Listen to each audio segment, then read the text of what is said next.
Dr. Shabir, welcome to Let the Quran Speak. Pleasure to be on. We are looking at 3 verses now from chapter 6, verse 76 to 78, which is part of our Misunderstood Quranic Verses series, Dr. Shabir. And the verses go like this. When the night overshadowed him, he saw a star and said, "This is my Lord." But when it went down, he said, "I do not like things that disappear." Then when he saw the moon rising, he said, "This is my Lord." But when it set, he said, "If my Lord does not guide me, I will definitely become one of those lost people." Then when he saw the sun rising, he said, "This is my Lord, this is greater." But when it too set, he said, "My people, I disown all that you worship other than God." So I understand that these verses are referring to Abraham, or Ibrahim as we call him in Islam. Yes. So the difficulty for Muslim commentators, Sophia, has been that they try to tie this verse in with the general belief in the infallibility of the prophets, which is referred to as the doctrine of isma. That God protects the prophets from falling into gross errors.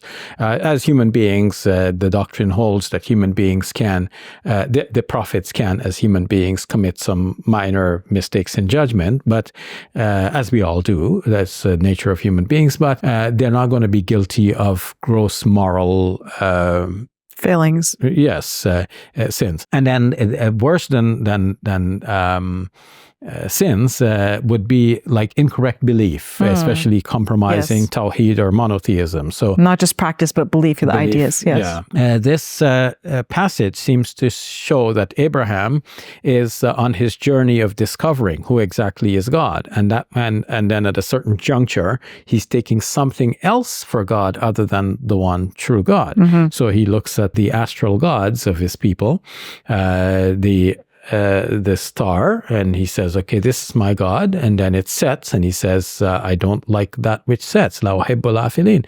And then he sees the moon, and he says, he sees the moon shining brightly, bazigan. Then he says, "Okay, this is my Lord." But then when it also sets, he says, "If God does not guide me, then I won't be guided." And then he sees the sun rising, and then that too sets. Even though he said, "Okay, this is Akbar, this is greater, so this must be my God." So it shows a thought process. He's going through this journey of discovery, and eventually he says, "Inni wajjahtu wajhiya lilladhi fatara as-samawati wal arda hanifa wa ma ana minal mushrikeen."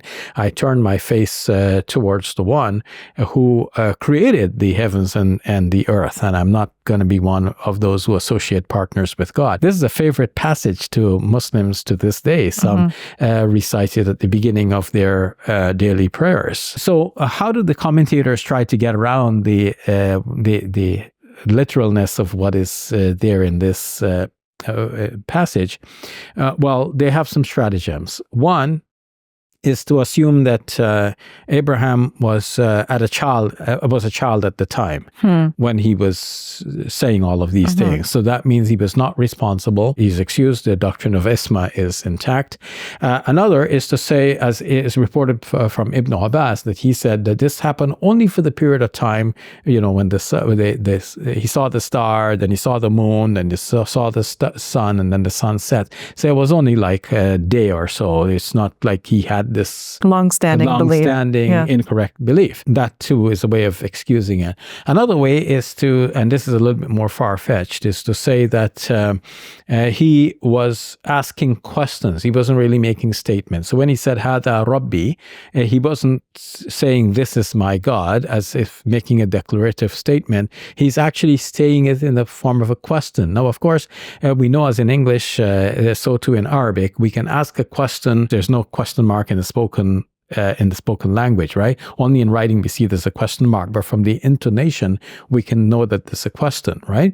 But there's also like a question word, like who, what, when, where, and so on. These are question words and why. So too in Arabic you have a question word, hal, but you have a small particle, which is almost like the English question mark, but it comes at the beginning, and it is actually pronounced as distinct from the English question mark.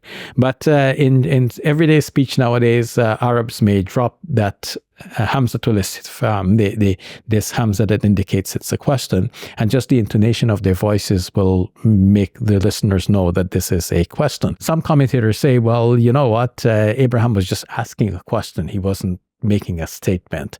So in that case, he's not indicating his own belief. So you see, these are various strategies to get over that difficulty. How do you understand it, Dr. Shabir? Yeah, before I mention that, Sophia, just one last thing to complete the discussion. Some also say that he was just saying this to reflect the belief of his people, only to knock it down. Let's entertain this possibility for a while. Exactly. Mm-hmm. But I would say, look, this is the literal text of the Quran. Either you're going to take things literally or not literally. And I would say, let's agree we take things literally unless there is a good reason for not doing so.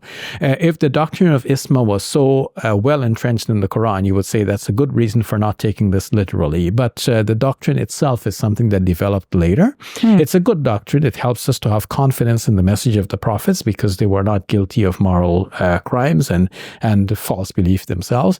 But in this case, especially if Abraham was young at the time and he was developing in his belief, then this shows that it's possible for people to develop in their beliefs. And this will come as a message of comfort to those who have actually gone through similar experiences in life. Some people have explored other religions and then came to Islam. They can look at Abraham, peace be upon him, as a good example in this way. They, like Abraham, they have also gone through a journey of experimentation and finding out and discovering what is the truth for themselves after this long process of thinking and examination and self-critical thought. Very interesting set of verses. Thank you for that, Shabir. You're welcome.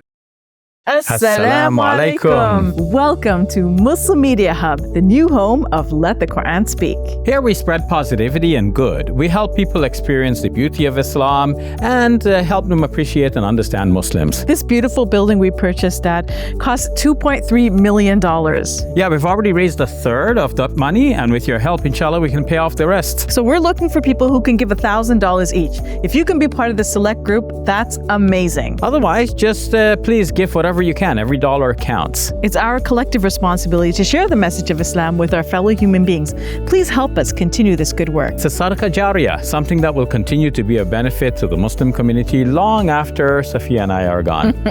Please support our work at muslimmediahub.com. Your support is zakat eligible and tax deductible. May Allah bless you and your loved ones today and always. Assalamu alaikum. Assalamu alaikum.